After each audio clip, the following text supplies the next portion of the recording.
Thank you to all of you on the phone. We really appreciate you taking the time to be part of this session today, RMI's briefing on COP26, which kicks off next week. What to know about this year's climate conference. Just a couple of notes of housekeeping before we get started. This session will be recorded. We will share the recording after the call along with some resources. We will have time at the end for Q&A, so please do put your questions in the Q&A box throughout the session. And then we also have a chat box so you can feed into the conversation that way as well. You have all been muted on entry, but we'll create some space for you to raise your hand at the end if you'd like to feed into the conversation more directly as well. I am Erin Callahan. I'm the Director of Corporate Engagement at RMI. And I'm going to be joined today by a fabulous lineup of speakers. But first, just some kind of intros and a bit of information about our agenda. Today's session is about the annual conference of the parties. We're going to assume a level of awareness of the annual COP, but for those of you newer to it, for nearly 3 decades, the UN has been bringing together almost every country on Earth for global climate summits called COPs, which stands for Conference of the Parties. And this year's is a really special, important moment. It was delayed by a year due to the pandemic, but it is the 5-year point since the Paris Climate Accords were reached. And it is the point at which countries are expected to update their plans for reducing emissions. So even, this conference is always important. It is particularly important this year for a number of reasons, which we'll dig into, but especially just given where we are in the landscape of responding to climate change globally in the decisive decade. So you're going to hear all about that and more. This session is going to serve a little bit as a COP roadshow, a greatest hits. We're going to share some information about the broad themes of this year's COP, key ways that non-state actors are feeding in. And we'll be saying non-state actors a lot during today's session. That refers to companies, but also cities, states, municipalities, and all non-country-based actors. So we're going to cover some ways that non-state actors can feed in, and also how RMI will be showing up throughout the COP, including specific events that you can attend if you'll be there, or that the delegation from your company can attend as well. So just to run through the agenda quickly, we're going to give a COP26 overview, some information on RMI's role, and then we're going to dig into one of the biggest themes that we're seeing around this year's COP, the global North-South divide, and talk through why we're having a conversation about the global North and South as it relates to climate change at this year's COP. And then we're going to talk about the Mission Possible Partnership, which is one of the key entities. It's a multi-stakeholder initiative that is giving companies a pathway for feeding into achieving the goals of the Paris Agreement. So we're going to talk through that. And then we're going to hear from United about the way that they feed in from the corporate level to the annual COP, and how they're kind of not only part of multi-stakeholder initiatives like MPP, but broader efforts to kind of drive systems level change. And then we'll have plenty of time for discussion at the end. Before I introduce our first speaker, I also just want to be clear, this won't be a briefing on badging and which events are open versus closed. We wish we could provide that level of information, but one thing you'll hear is that this COP has come together, maybe not chaotically, but under the auspices of the Delta variant of COVID. A lot of it is changing very frequently. So we're going to share information where we can, but don't want to promise that we can answer all your questions about those issues. We will be sharing follow-up that has some specific information about events you can attend. So with no further ado, I want to quickly show our speakers today. I'll be introducing them each individually throughout the session, but I first want to introduce our first speaker, the COP Master at Large at RMI, Vikram Singh. He's the Director of Impact Acceleration at RMI, and he's going to give some details about COP and RMI and COP. So Vikram, over to you.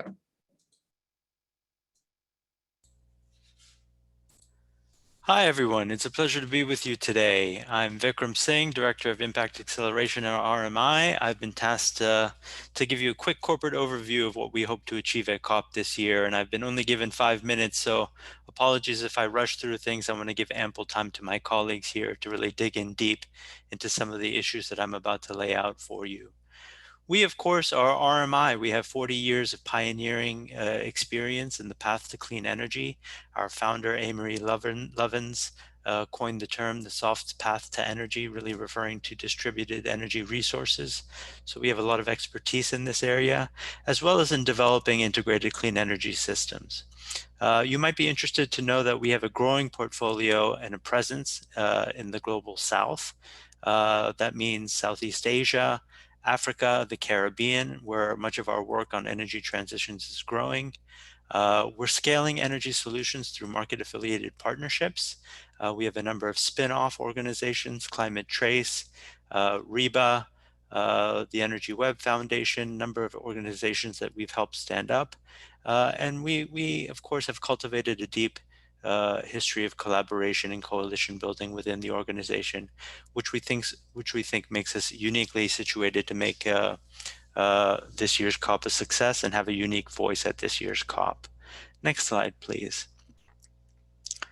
Of course, COP is a very loud and noisy area when it comes to the media, when it comes to the amount of participants who are going to be there this year.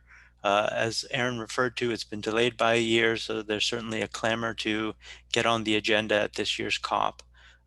We paid careful attention in terms of what was coming out of the global zeitgeist.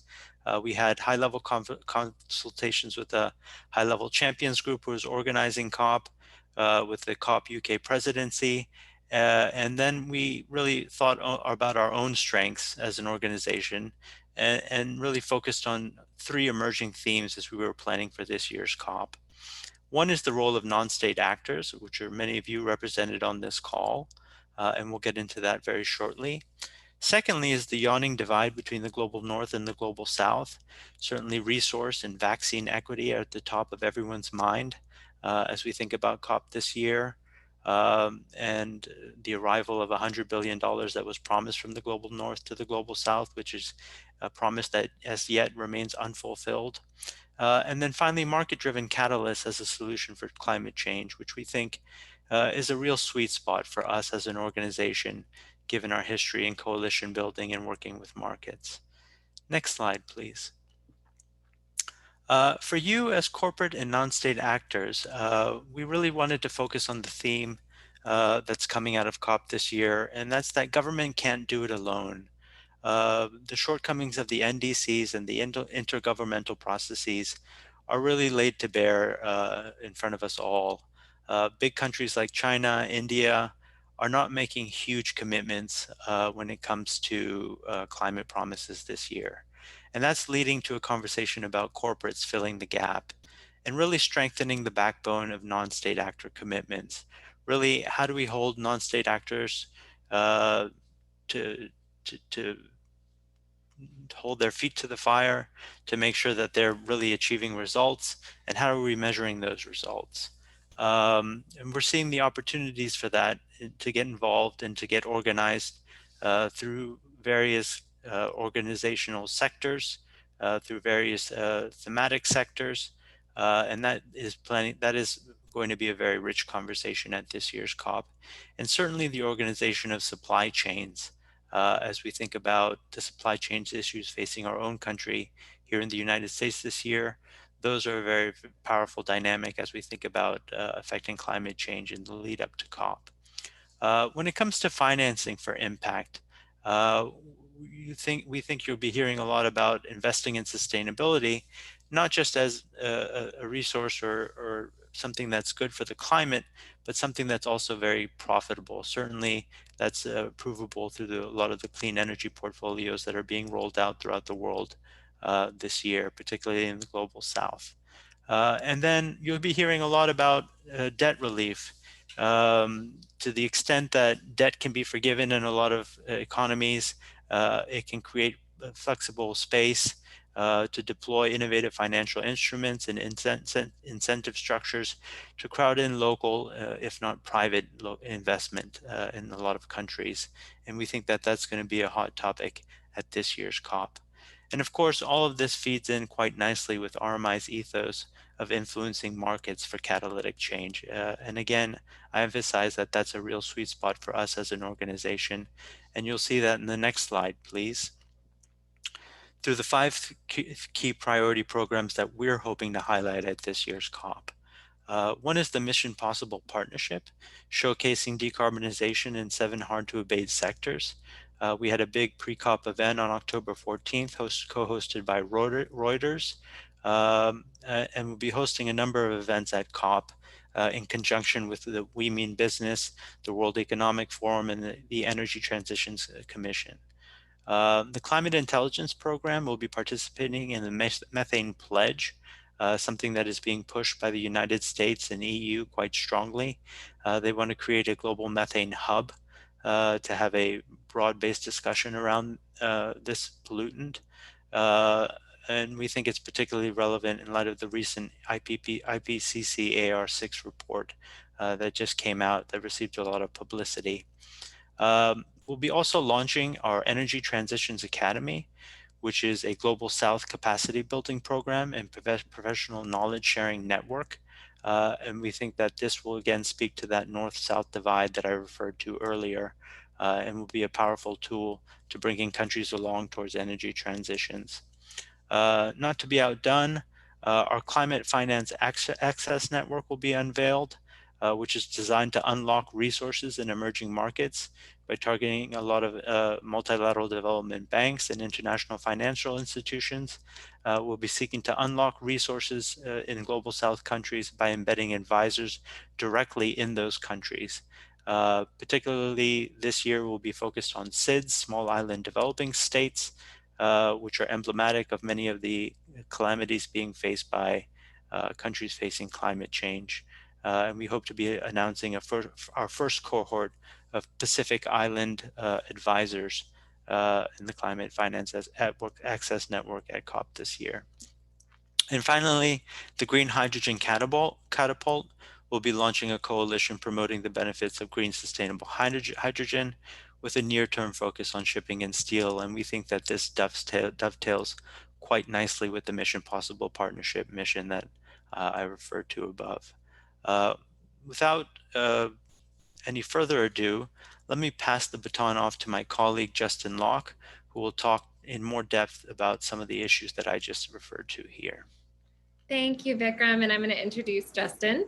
Really appreciate that overview. And I think it gave a real sense, hopefully, of kind of why this is a relatively unique COP for a number of reasons, not least of which is kind of the state of global supply chains, the state of the climate crisis, and the state of what the pandemic has done for the global North-South divide. And that's really what we're going to dive into here. It is both one of the biggest overarching themes at this year's COP, but it's also one of RMI's newest programs, and we're going to be having a lot covering that throughout the COP. So I want to pass it off to Justin Locke, the Managing Director for RMI's Global South program, for a deeper dive into what that's looking like this year and some of what RMI is doing. So Justin, over to you.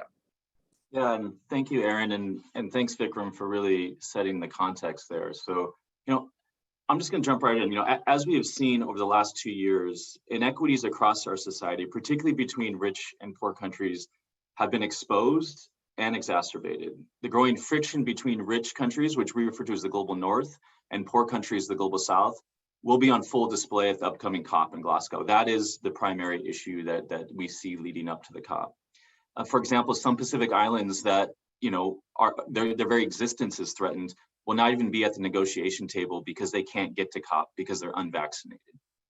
At RMI, we realize that in order to facilitate a successful energy transition globally, we cannot leave developing countries behind. Not only because it's the right thing to do, but because developing countries, and particularly island nations, have done little to contribute to climate change, but are bearing the brunt. In addition, developing regions like Africa and Southeast Asia are growing rapidly. And if they follow the same development pathway as the global north and rich countries, it will jeopardize our ability to meet the 1.5 degree target. We think at RMI, we're well positioned to support the global south in accelerating its clean energy transition. And you may ask why. I mean, typically we are somewhat of a technology focused organization, somewhat top down, but we are the thought leaders behind the distributed energy resource, which my colleague Vikram pointed out. 40 years ago, Amory Levins laid out the soft energy pathway, which is a more distributed energy system architecture using indigenous renewable resources closer to where businesses and communities consume that energy. We've seen that the distributed energy resource is the optimal energy backbone for improved development outcomes in the global south, whether that's improved economic and climate resiliency, a better form of energy access, rather than extending the distribution and transmission grid, and improved reliability in comparison with centralized fossil fuel systems. And because of where Global South countries are in their development pathways, they have the optimal opportunity to really leverage distributing energy resources to drive sustainable development. And in the process, developing countries, as they go through this process, are generating very important lessons and insights that large-scale, rich countries should strongly consider. Next slide, Aaron, please. You know, as I just pointed out, and as my colleague Vikram noted, the Global South is really teetering on the edge of climate disaster with massive economic and social implications, both due to climate change impacts, which they are bearing the brunt of, and economic implications and health implications correlated to the pandemic. And clean energy offers a very compelling solution to addressing these growing inequities and accelerating sustainable development. But unlike in the global north, clean energy markets in the global south face several barriers, even when the business case is crystal clear. Lack of access to affordable finance, broader market risks, including lack of scale, donor fragmentation, and strained local capacity to execute highlight some of these barriers. And RMI's Global South program was specifically designed to address these barriers. Their Global South program is inclusive of 3 geographical regions, Africa, islands, and Southeast Asia, and 2 global programs, the Energy Transition Academy and the Climate Finance Access Network, which we'll be focusing on today during my presentation. And so what differentiates us in these markets is that we can address broader market risks that no one developer or investor should do alone. We create the precedents for private sector to follow in behind us with lower risk and less transaction costs. And we build capacity locally. And because of that footprint, we were engaged by the UK COP presidency and the high-level champions, the organization supporting the UK in rolling out the COP, specifically to come up with a solidarity package for small island developing states, which represent 1/3 of Global South countries, using our experience and our footprint and skill sets to put together a very comprehensive package to address the issues that small and developing states in particular are addressing. And that starts with the Climate Finance Access Network. A little bit of context. So at COP15, rich countries pledged $100 billion annually in climate finance to support poor and vulnerable countries adapt to climate change and transition their energy systems, with a big chunk of that being focused on small and developing states. However, we will likely miss that target by $20 billion. Most small and low-income countries lack sufficient capacity to navigate the climate finance system, resulting in climate finance bottlenecks that prevent countries from reaching their adaptation mitigation goals. For example, the Green Climate Fund is the premier climate finance window for developing countries. And over the last 5 years, only 2 energy projects from small and developing states have ever been approved by the GCF. And in the Caribbean, a GCF proposal has not been approved in 3 years. So obviously, the global climate finance system is not working for small and developing states and many developing countries. And this was the premise in which the Climate Finance Access Network was created. The Climate Finance Access Network, or CFAN, aims to support developing countries in securing and structuring finance for climate investments by cultivating a network of highly trained embedded climate advisors. CFAN will build on capacity of developing countries to quickly access climate finance, explore new blended finance options, and achieve their climate objectives. It will also offer services to developing countries that focus with a focus on least developed countries, small and developing states, and African countries. If you are attending the COP, 2 events we will be highlighting CFAN at are the World Leaders Summit on November 2nd, where we have a panel on making the money flow in SIDS, and then another panel on what does climate finance look like, funding climate finance in SIDS. And also on November 3rd, we have an event on climate finance done right, and the Global South Guarantee Facility Fireside Chat with Sebastian Kind, who led Argentina's energy transition. Next slide, please, Aaron. The other key program that will be as part of the solidarity package that we'll be promoting at the COP is the Energy Transition Academy. And the premise behind the Energy Transition Academy is that we realize that the climate divide is a leadership divide.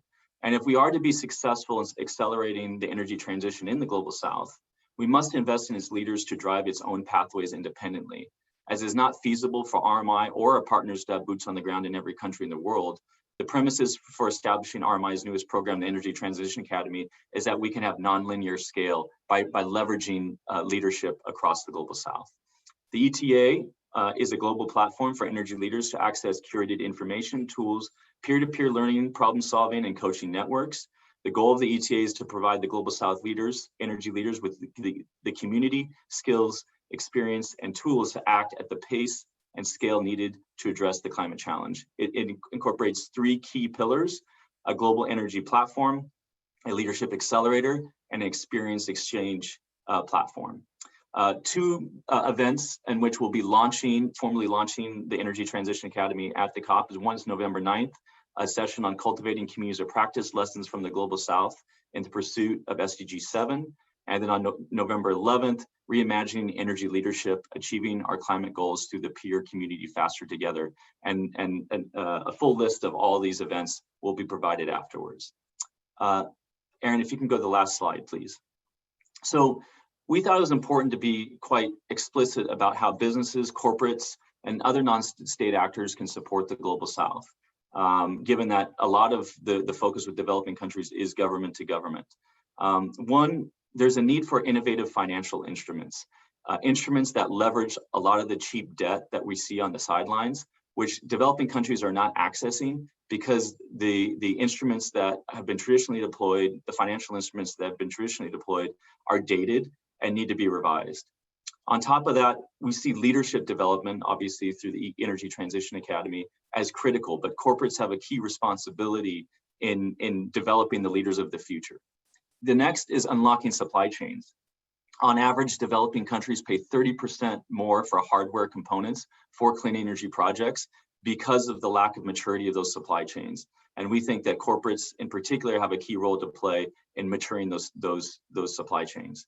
The next is around workforce development. We need to retrain, retool existing workforces and bring new younger people entering the workforce for the first time with the skill sets to drive the energy transition in their home country. And finally, we think that there's a corporate responsibility to ensure that the Global South is on a sustainable pathway to development, using their influence and voice, and corporates using their influence and voice to cement the idea that solving this problem is a shared public-private responsibility, and if not, comes with serious risks. So on that note, Aaron, I'll hand it back to you and Kate for the next segment of the session. Thank you. Thank you, Justin. It was great to get a deep dive into our Global South program and hopefully gave everyone on the call a bit more of a deep dive into how this COP matters as it relates to the global North-South divide that we've been talking about. So, that was what we see as the chief theme and potential barrier going into this year's COP. And we're kind of moving through this, wanting to give you a bit of a deep dive on some of these critical issues. And the next one we want to give you a deep dive on is the role of non-state actors. And the chief way that RMI is kind of feeding into that is through our role in the Mission Possible partnership. So I want to hand it over to Kate Height to give a sense of how MPP relates to the COP kind of work and the goals of the Paris Agreement. And then we're going to hear from United's Lauren Riley on the role of non-state actors a little bit more specifically beyond MPP. And then we're going to have time at the end to zoom back out and tie this all together. And we'll talk through some of the events that I just shared in the chat as well. So with that, Kate, I want to pass it over to you. Kate Height is the principal for Climate Aligned Industries at RMI and leads RMI's work within the Mission Possible partnership. Thank you, Erin, and lovely to be with you all today. Thanks for joining us in the lead up to this next exciting week. So first, I'm going to talk to you today a little bit about the Mission Possible partnership and what we're trying to achieve with that non-state actor vector of industrial emissions. But before I dive in there, I wanted to provide a little bit of framing for why we're even talking about this right now. So back at COP21 in Paris, the famous Paris Agreement, there was the UN mandated something called the high-level climate champions to be constituted with one representative from the Global South and one from the Global North to think about how, aside from the activation of national governments, we can think about the role of non-state actors, as Erin characterized, as the cities, the states, civil society groups, corporations, to also be an additional change vector. So as part of that high-level champions effort, which is led by Gonzalo Munoz from Chile and Nigel Topping from the UK government, the Mission Possible partnership has sort of carved itself out as the heavy industry vector for change. So what we're trying to do as RMI is really catalyze and establish a place for companies who are interested in energy transition and decarbonization to go to look not only for pathways, but also solutions and ways to demonstrate progress over time. So that's a little bit of framing about how our work relates to an actual objective put forth by the UN. So the Mission Possible partnership was conceptualized a couple of years ago on the foundations of an endeavor called the Mission Possible platform, which was established by the Energy Transitions Commission and the World Economic Forum. And we as RMI looked at this platform that was convening different industry players from 7 different sectors. And we said, wow, this is really cool. What if we could scale this and not only convene the suppliers who are active in these industries, but really take a value chain approach toward decarbonizing each of these heavy industries? Because really, to make the extended global impact that we want to, we need to include the entire supply chain, which includes bits and bobs, traveling from the global south and being consumed in large part in the global north, and over time being more and more consumed in the global south, as Justin was speaking to with regard to propagation of renewable energy in those areas. So in the Mission Possible partnership, RMI has come together with 3 additional founding partners: Energy Transitions Commission, the World Economic Forum, and the We Mean Business Coalition. And we're also activating the expertise of a larger ecosystem of partners who are traveling this with us in order to really construct a one-stop shop for industrial decarbonization. Something that has been really wonderful to see over the past several years, but something that is also a challenge, is that right now there are a number of different commitments that corporations can sign on to. There is a real corporate will to demonstrate progress and commitment to addressing emissions, but it's very difficult to navigate that landscape. And so we at Mission Possible are trying to build a place where we can help corporates navigate that, but also really double down on the analytics to set the pathways whereby industrial decarbonization can happen and support companies in making those commitments. So as you see on this slide, we are focusing on 7 heavy industry and transportation sectors. And we're really moving through kind of a 4-step process with each of these sectors, with a goal toward influencing these sectors, applying pressure in some areas, but mostly supporting corporations in the transition to a more sustainable future. So Lauren, will you go to the next slide for me, please? So this is what we call our theory of change, our kind of 4-step process for sector transformation. And we are applying this to each of the 7 sectors that we're working with. The 3 sectors that are the most advanced, and you may have seen an announcement a couple weeks ago, that was sort of our pre-COP announcement for MPP, during which we announced sector transition strategies for shipping, aviation, and steel. We'll have more to come. But the first step here is to really forge a shared vision of what decarbonization looks like across the value chain and to get the right players in the room from what we really consider the important ecosystem of actors to get involved here. So this includes not only those who are supplying the products or services, but also those who are consuming them. So the customers are an important lever. Those who are financing them, so the finance community, and the metrics that they're putting forward to evaluate performance of firms over time. And then also, and very importantly, in the COP context, is governments. So helping bring them into the conversation about how industrial transformation can really be accelerated through policy support. So that's our first step, is bringing all those actors into the conversation. For those 3 sectors I mentioned, shipping, aviation, and steel, we already have those cohorts constituted and we're moving forward at pace. For some of the others, we're just bringing them together right now and expect much more progress in 2022. So the second step that we get into, and this is what we have done for shipping, aviation, and steel to date, is to develop what we call a sector transition strategy for each sector, or a roadmap, some other people call it. So this is the idea of using the best available modeling, not starting from scratch, but really leaning on our partners at IEA, on some of the other models that are out there, working with industry themselves with the community of consumers and finance and policy to help develop a roadmap to net zero for these industries that is really bringing into account what are the technologies that need to become available over time, what needs to be true for that transition to happen. Painting that picture of what that roadmap can be and the fact that it is indeed endorsed by the industry players who that roadmap is important to is a really key step in MPP. This is not just another academic exercise putting out a pathway to net zero for these industries. This is something that companies are bought into, and on the back of that roadmap, they move to step 3, which is commitments to action. So let's take the example of our steel roadmap, right? X amount of hydrogen needs to be in use in the steel industry by X date in order to enable a transition to green steel by 2050. For an individual steel company, what does that look like? What are their investment decisions they're making in terms of capital stock turnover? What are their fuel supply decisions they're making? How are they working to partner with their customers who are demanding green steel? I mean, many of you guys may have seen the recent announcements by Volvo and some of the other European car makers who are looking at sourcing green steel. So how can we as MPP support those companies to commit to action? How do we partner with members of the MPP ecosystem like SBTI to help move companies in that trajectory? How do we work with the finance community to ensure that there are supportive lending principles in place that enable companies who are making progress to get preferential lending? And how do we bring these learnings into policymakers so that policymakers put not only supportive policies in place, but also procurement commitments in place as big consumers of these goods to make sure that we're moving the needle on these key products?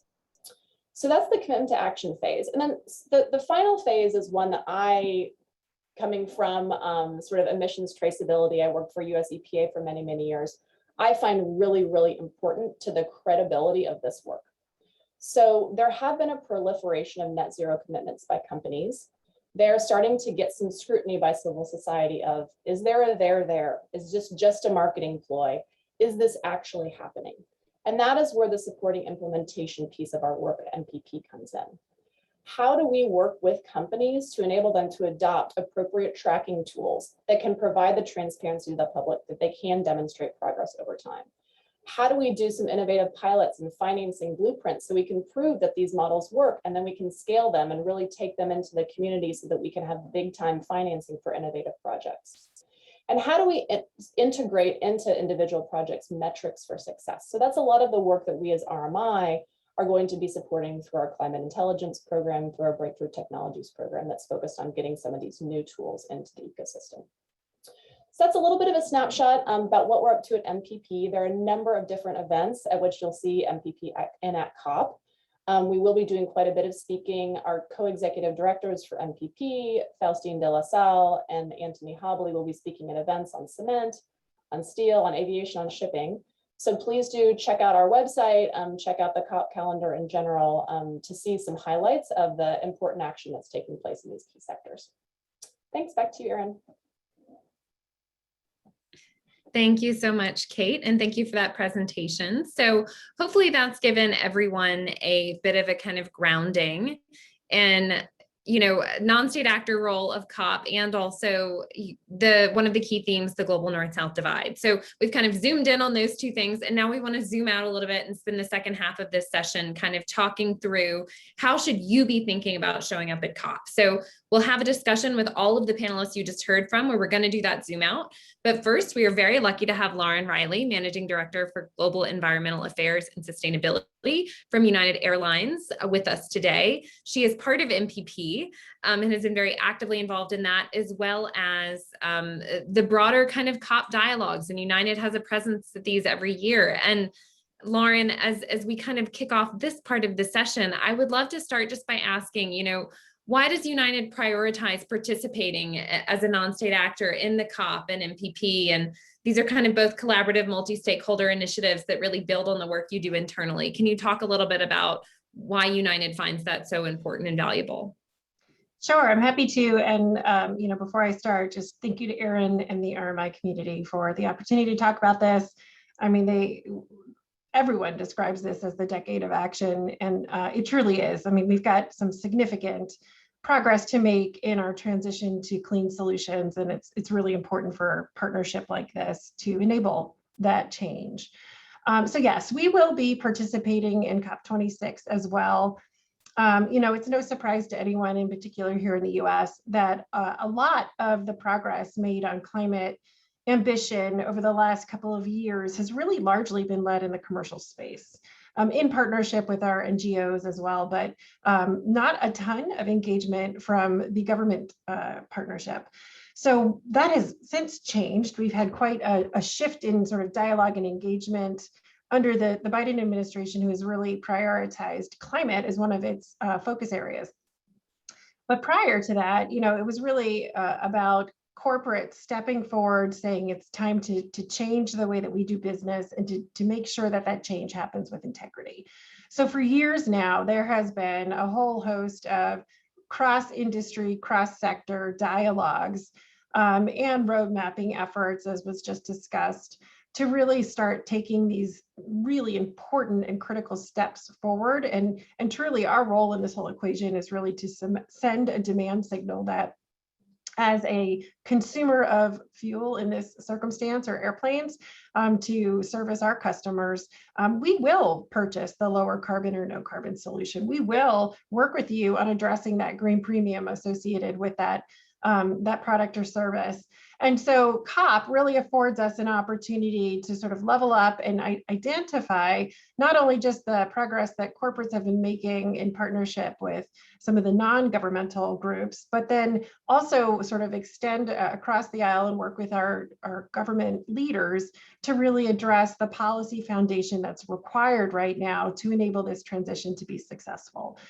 Speaking on behalf of aviation, and we have the privilege of being one of those hard to abate industries of Mission Possible, a lot of the solutions that we're looking at right now to decarbonize aviation, whether it's alternative fuels or new technologies, they truly require policy support to enable those markets to commercialize.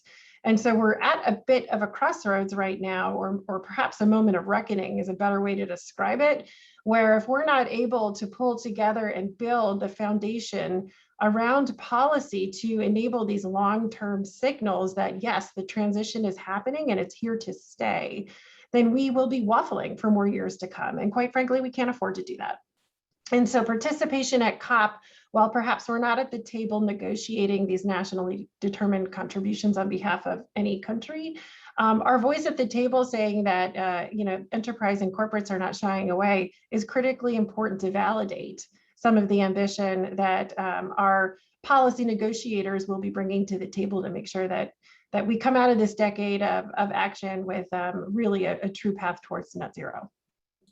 Yeah, thank you for that, Lauren, and very eloquently put, I think, on the role of corporates in driving those demand signals going into COP. And I think building on what you said about that, obviously United has kind of taken a path of both making your own quite ambitious climate goals at the company level through your operations and supply chains, but then also really kind of deeply investing in collaborative mechanisms. Can you talk just a little bit about how those two things link up? So how does your role in things like the COP and MPP tie back to the internal goals that United has set, to reduce and decarbonize within the decade?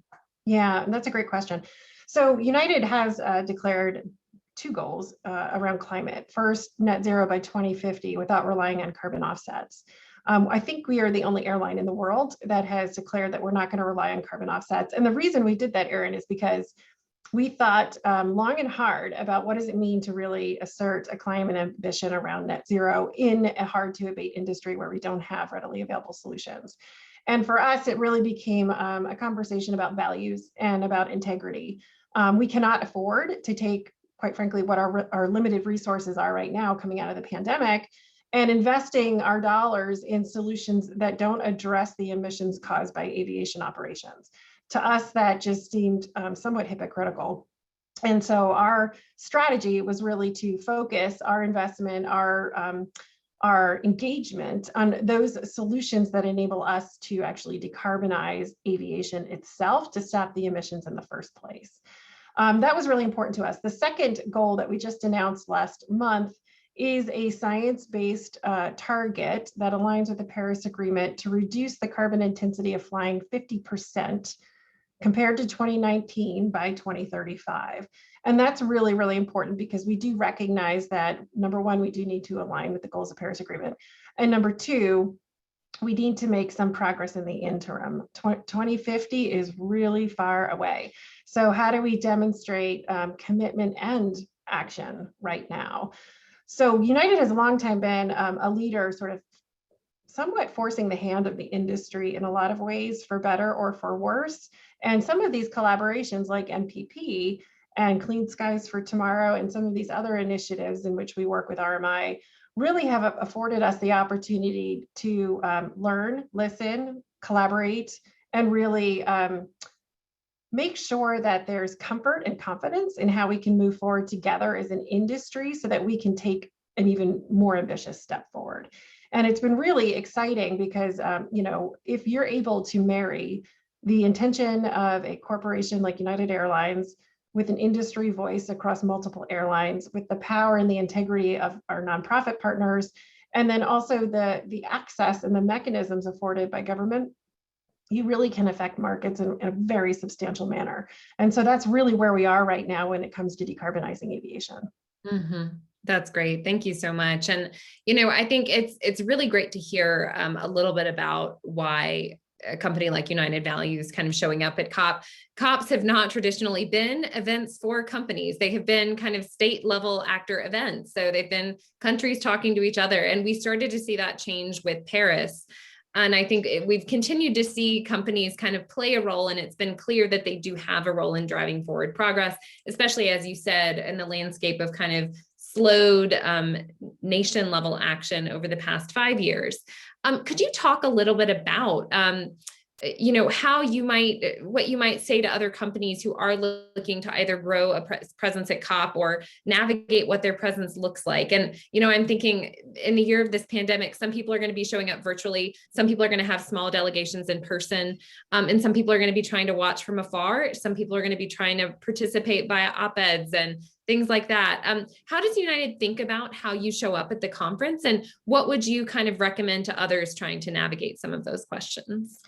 So our perspective on COP, which will be really exciting because our CEO will be attending, is that we're looking at it in two dimensions. One, it's really important to really lend a voice on behalf of aviation at large that we need to move faster. And we are committed to some of these grander ambitions with the support across the entire value chain to get there. It's not going to be easy, and it's going to be actually quite difficult over the next decade, but that's okay. We're willing to roll up our sleeves and get there. So participating on behalf of aviation is critical, certainly given the fact that we have that very lovely and unique designation as a hard to abate industry. Secondly, our role also at COP is really as the voice of corporations. So whether it's across the United States or in a global capacity, because we are a global corporation, it's really important for us to lean in as in a almost a broader call to action fashion to say, together with our colleagues across a multitude of sectors, we're saying we need to do more and faster. I mean, truly, some of the most constructive conversations and engagements that I have are with folks that are outside of aviation, whether it's looking at data and technology, or if it's looking at supply chains, or it's looking at alternative solutions. It's usually folks outside of aviation. So there's also this need to both solve within sector and make progress on those issues that are really day-to-day affecting your operations, but then lending your voice as on behalf of sort of corporations globally that are saying, together we can make a difference, because this is not a regionally focused effort. This is not a regionally focused challenge. This is really truly global in nature. So I encourage everyone to go with, you know, your own goals are for you to determine, but for us, it's really around listening and then lending our voice where it makes sense and where it's credible for us to say that, no, truly, it's time for us to roll up our sleeves and work together to get this done. And you cannot do it absent the role of policymakers, which is really, truly the foundational purpose of COP. And then secondarily, our NGO partners. And so finding those opportunities to carve out not just an engagement at COP, but then more importantly, the follow through and the action that comes after COP. And so that's really what we're looking to do. And I encourage everyone else to, yes, get to COP or participate virtually, but consider what you can do following COP, because that's really where the rubber meets the road. Yeah, that is a great point. And thank you so much, Lauren. And I want to take the time now to zoom back out to our full set of panelists. And Lauren, I hope you'll stay with us. I think it's so true that COP is 2 weeks a year. And what can you do the other 50 weeks regardless? And I want to hit on that during the discussion. And as we zoom back out, and hopefully our other panelists will be able to turn on their videos and join us again, I think that's a really good point to start on. And so today we kind of, to zoom this out a bit, today we've covered the role of non-state actors kind of through entities like the Mission Impossible Partnership, which does have a role in achieving the goals of Paris 52 weeks a year, what some corporates are doing, and then also the kind of systematic things that are impacting the conversations coming into COP. So the global North-South divide, the pandemic, global supply chain disruption. There's a lot of kind of factors that are impacting the outcomes going in that we've covered as well. Vikram, given all of that, coming back to you, I want to hear what you're hopeful about coming into this COP. We talked about a lot of the barriers. Do you have any hopes around what we can achieve as we look toward what the next 2 weeks are going to hold for the following 100 or so months and the rest of the decisive decade? There's a lot to achieve. We're setting a new precedent here at this COP, and the next COP has already been announced. COP27 will be held in Egypt. There will be a greater focus on the developing world. There'll be a greater focus on non-state actors and the private sector and what they can be doing. This COP is really setting the stage for what is to come for future COPs. That's why we think it's pivotal, really important, and participation in this year is really going to be tantamount to something new. So I think, despite a lot of large countries not showing up with big commitments, the baton is being passed to the private sector and to non-state actors. And I think there's a lot of hope in that conversation. Yeah. And Justin and Kate, and Lauren, I'd love to kind of open that question up to you too, because I think it is an important, I think if you look at the news or the op-eds being pushed out in the Times or any other publications these days, it isn't exactly a hopeful environment. I'd love to hear kind of, Justin, from your end, when it comes to conversations about the global North-South divide, it has been so visible going into this year's COP. Do you think that that's a signal of change coming out of COP for how we think about equity between the global North and South in tackling climate change? Do you have any hopes around that?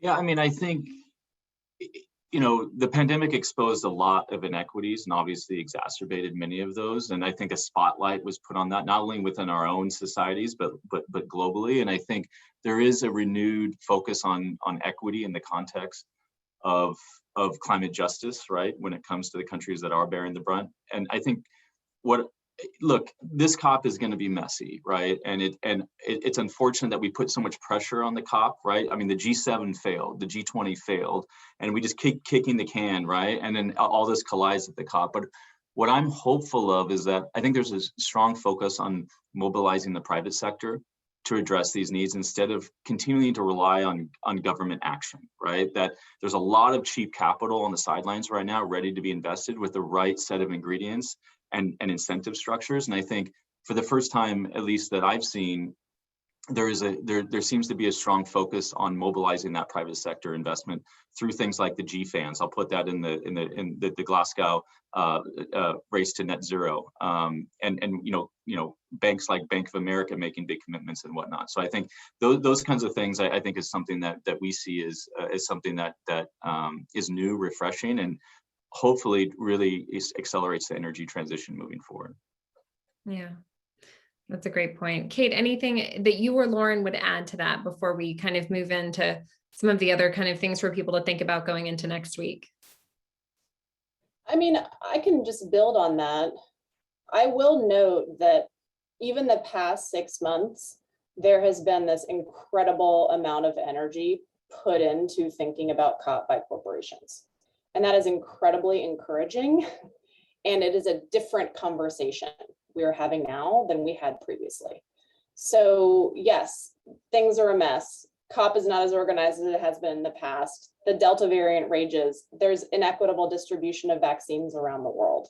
But there are actors and companies who are looking to break through and do some new and innovative things. And so I hope that the conversation will in some part focus on things like what United is doing here and really putting a, sort of a stake down in the sand and saying, hey, look, we're going to invest in this because this is the future of our business. It's not just something that we're doing for a marketing ploy, right? Yeah, absolutely. And I think going back to, we dove pretty quickly into the Global South program and MPP. And I think that is because we can't just talk about what the next 2 weeks accomplish. There is this mandate to focus on action and outcomes over the next 8 years. And so I think the more quickly we can start to think about COP as kind of, okay, what comes next and how are we working toward outcomes? And I think that, Lauren, a lot of what you said about how United is thinking about this really resonated in that vein of kind of, you guys are thinking about this as a means toward achieving your outcomes at the kind of sector transition level of what you're looking to do. And I'd love to hear just from you, kind of building on this sense of kind of hope and next steps, kind of what are the kind of priorities coming out of COP for you guys as you look toward the next year? Are there, I know you mentioned you encourage every company on the phone to be thinking through how they show up at stuff like this. Kind of what's on the United's radar coming out of COP for that next year that has you hopeful? Yeah, so, we very much are, well, let me start here. I'm grateful for COP. I think if we hadn't had it, I don't think we would see the speed and the focus on really bringing together consortiums to set ambition. So that's been really a fantastic outcome already of COP, and we haven't even launched COP. For us, we very much see COP as almost a convening forum.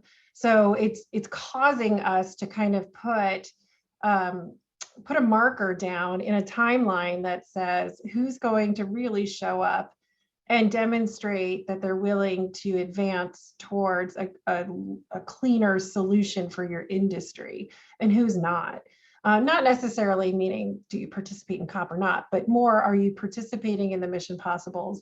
Are you participating in probably a half dozen of these industry-wide consortiums that are standing up and they're trying to address different components of the problem statement that we're trying to solve for in terms of decarbonizing, especially industries like aviation.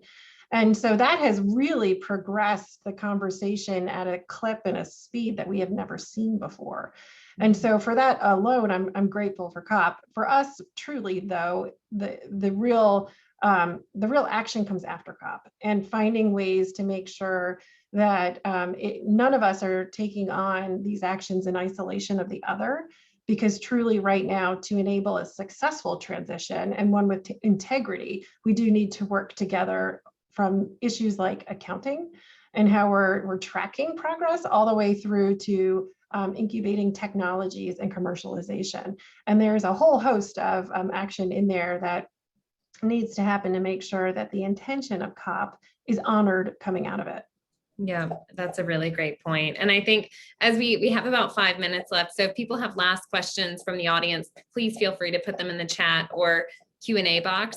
Vikram, I want to zoom out a little bit and go back to, I shared in the chat during the webinar, the new RMI COP website, which is meant to kind of be a roadmap for people looking to figure out where they should be. Could you talk a little bit about COP has themed days, and kind of, could you talk a little bit about what actually is happening at a very high level across those 2 weeks, and kind of how the website can help people navigate? And we'll make sure that you all have access to that coming out of the call as well. We'll share it in the follow-up. But Vikram, if there's anything you could share on that, I think it'd be really helpful.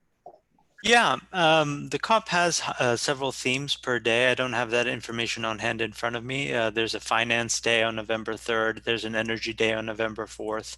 The second half of COP is largely geared towards climate and industry. So you'll be seeing the MPP doing a lot of its speaking during the second week. The website that we've compiled is really about our speaking engagements, and where we wanted to be focused on those 3 themes that I outlined in my presentation. We welcome your interest in those events. Unfortunately, those events are still coming together just because of the nature of COP this year. Everything is happening at the very last second. We can't provide registration information for particular events. For those who are properly accredited and provided an event is in a pavilion, we welcome you to join and come in and be a part of the conversation. Thank you, Vikram. And yes, so that will be a living site, but please do make sure that you visit it throughout the next few days, because we will be updating it, as Vikram said, as things are firmed up and nailed down within Glasgow. We'd love to hear from you if you are going to be there as well. We've got a couple more minutes left. And Kate, I want to kind of, we've got a couple questions that have come in for the Global South and for Lauren. But Kate, one thing I want to make sure we get to is we touched on how this year coming into COP, the global landscape of action really is changing how we think about the global north-south divide and inequities. And we've kind of been forced into actively reckoning with this when it comes to how we tackle the climate crisis in a way that we can no longer ignore. To some extent, I think the same thing is happening with non-state actors and companies, and kind of helming the role within MPP that you've been kind of working through over the last few years. I would love to hear your perspective on that. Do you think there has been a sea change in how corporates are leading the way and kind of driving some of these shifts, sending the demand signals that Lauren mentioned? Is there anything you would say around kind of how we've seen a change in the role of non-state actors going into the annual COPs? It's a good question. I mean, certainly there has been a change in the landscape and the recognition of non-state actors to move the needle. I think the key to unlocking real progress, and including sort of global progress, recognizing the key role that the Global South plays as both a consumer and a producer of goods, is supply chain transparency.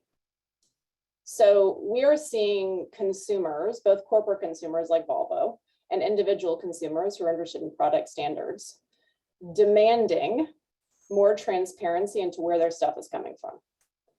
And I think that can only be to the good, to tracing back into the supply chain to where the initial widgets that go into the products are manufactured, and reducing the emissions associated with those that can have enormous public health benefits, enormous economic benefits to the jurisdictions, many of which are in Asia and in Africa and in India, where we're trying to help improve the climate impacts of industry there. Yeah. Thank you for that, Kate. And we have 2 minutes left, and we just got a fabulous closing question that I want to ask and see how much we can get to with each of you. But what would be the signature achievement of COP? Paris gave us the Paris Agreement. What can Glasgow give us? Thank you to Kingsmill for submitting that question. Would love to hear if anyone wants to jump in with an answer to that. We've got about 1 minute left. So Vikram, I might start with you as the kind of master of arms of COP at RMI and see if you have an answer to that, and we can see if we have time for anyone else. I think it would be a real acknowledgement that the rest of the world needs to be brought along in terms of energy transitions. There needs to be a materialization of the $100 billion that was promised from the global north countries to the global south. I think that's really going to be key. As many of the speakers have pointed out, much of the consumption happens in the global north, with much of the manufacturing happening in the global south. And there's a great conversation to be had around that. And this COP is the perfect platform to do that. That's a great note to end on. We've got a minute left, and I want to respect people's time, so we might call it at that, because I think that's a really important point.